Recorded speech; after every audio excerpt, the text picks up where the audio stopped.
नमस्कार, सुबह की खबरों में स्वागत है आपका। वो खबरें जिसे आपको सुबह ही देख लेना चाहिए। उत्तराखंड में गई त्रिवेंद्र सिंह रावत की कुर्सी, अब लोग पूछ रहे हैं कौन बनेगा अगला मुख्यमंत्री। दुष्यंत चौटाला के विधायक का सरकार को अल्टीमेटम, क्यों कहा कि गांव वाले लाठियों से पीटेंगे। शिक्षा मंत्री रमेश पोखरियाल निशंक की बेटी की बॉलीवुड में एंट्री। पार्किंग को लेकर पुलिस से बहस हुई तो महिला एसआई ने लड़की को थप्पड़ जड़ दिया और सेक्स एड में अपनी तस्वीर देख हैरान हुई लड़की। त्रिवेंद्र सिंह रावत के मुख्यमंत्री पद से इस्तीफा देने के बाद कांग्रेस ने उत्तराखंड में नए सिरे से चुनाव कराए जाने की मांग की है। उत्तराखंड के पूर्व मुख्यमंत्री और कांग्रेस के वरिष्ठ नेता हरीश रावत ने कहा कि बीजेपी राज्य में अस्थिरता लाने के लिए जिम्मेदार है, उसे सरकार बनाने का कोई हक नहीं है।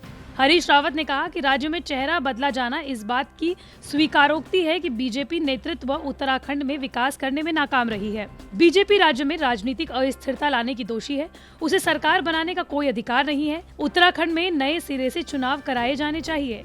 आपको बता दें कि पिछले 3 दिनों से चल रहे नेतृत्व परिवर्तन की चर्चाओं के बाद उत्तराखंड के मुख्यमंत्री त्रिवेंद्र सिंह रावत ने मंगलवार को इस्तीफा दे दिया। त्रिवेंद्र सिंह रावत 9 मार्च की शाम राजभवन पहुंचे और राज्यपाल बेबी रानी मौर्य से मिलकर अपना इस्तीफा सौंप दिया। दरअसल बीजेपी विधायकों में त्रिवेंद्र सिंह रावत को लेकर असंतोष की खबरें अक्सर उठती रही हैं, लेकिन प्रदेश में नेतृत्व परिवर्तनों की अटकलों ने शनिवार शाम तब जोर पकड़ लिया जब रमन सिंह और पार्टी मामलों के उत्तराखंड प्रभारी दुष्यंत कुमार सिंह अचानक देहरादून पहुंचे और कोर ग्रुप की बैठक ले ली।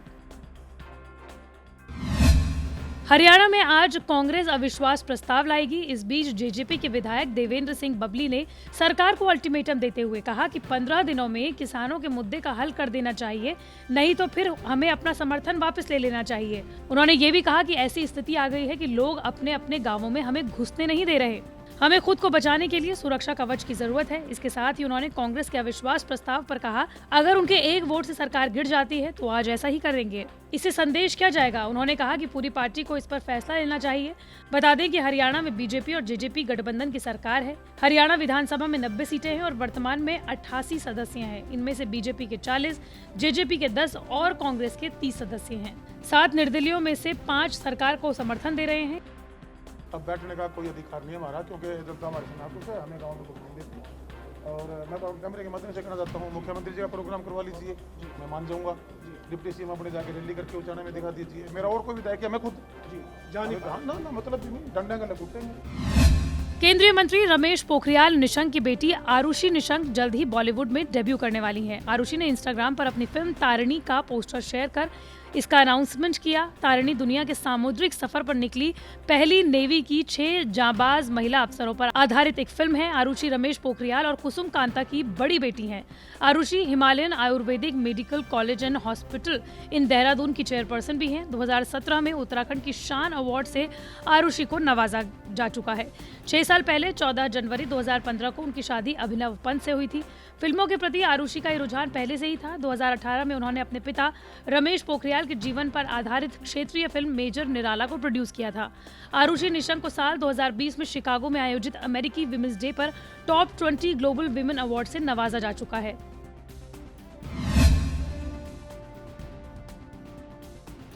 कर्नाटक के मांड्या शहर का एक वीडियो सोशल मीडिया पर खूब वायरल हो रहा है और शेयर किया जा रहा है। इस वीडियो में देखा जा सकता है कि स्कूटी सवार एक लड़की की पुलिसकर्मियों से बहस हो रही है। साथ ही लड़की मोबाइल फोन पर किसी से बात कर रही है। लड़की स्कूटी छोड़ने को तैयार नहीं होती तो कहासुनी के बीच एक महिला पुलिसकर्मी उसे तमाचा जड़ देती है। सोशल मीडिया पर वायरल होने वाले इस वीडियो को शेयर करने वाले ने महिला दिवस से भी जोड़ दिया। ये घटना 7 मार्च की है, जब मांड्या शहर में उस लड़की ने अपनी स्कूटी नो पार्किंग एरिया में खड़ी कर दी। पुलिस ने स्कूटी को सीज करने की कार्रवाई शुरू कर दी। इसी बात पर वो लड़की पुलिसकर्मियों से बहस करने लगी। लड़की का कहना है कि पुलिस उसे जुर्माना ले सकती है लेकिन स्कूटी को सीज नहीं कर सकती। हालांकि बाद में जब लड़की को पुलिस स्टेशन ले जाया गया तो पुलिस अधिकारियों ने उसकी कम उम्र को देखते हुए इस मामले में आगे और कार्रवाई नहीं करने का फैसला किया। हालांकि लड़की बालिग है और छात्रा है। बाद में पुलिस ने उसे हिदायत देकर छोड़ दिया।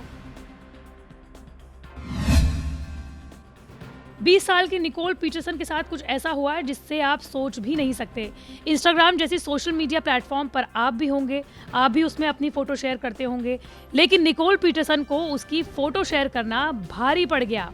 दरअसल निकोल को पता भी नहीं था और उसकी फोटो किसी सेक्स एड में यूज की जा रही थी। निकोल ने कहा कि एक इंस्टाग्राम पर अपनी कुछ तस्वीरें देखी जो सेक्स वर्क के लिए किसी एडवर्टाइजिंग की तरह इस्तेमाल की जा रही थी। निकोल ने अपने सोशल मीडिया अकाउंट की तस्वीरें फेक इंस्टाग्राम अकाउंट पर देखी थी, जिन्हें बदलकर इस्तेमाल किया गया था। ये एक ऐसा विज्ञापन था जिसमें पैसों के बदले निकोल की तस्वीरों और पर्सनल इन्फॉर्मेशन का सौदा किया जा रहा था। हालांकि जैसे ही निकोल को इसकी जानकारी मिली, उन्होंने तुरंत अपना पेज प्राइवेट कर दिया ताकि कोई और उनके अकाउंट में ना झांक सके। निकोल चाहती हैं कि सोशल मीडिया कंपनियां इस तरह की धांधलेबाजी को रोकने के लिए सख्त कदम उठाएं। बता दें कि इंस्टाग्राम ने कहा है कि उसकी साइट पर किसी तरह के गैर प्रमाणिक एक्टिविटी स्वीकार्य नहीं है। वो रोजाना लाखों फेक अकाउंट को ब्लॉक करता है, लेकिन निकोल के साथ ये दुखद घटना सोशल मीडिया के इस्तेमाल और फ्री वेबसाइट सर्विस के माध्यम से ही हुई थी।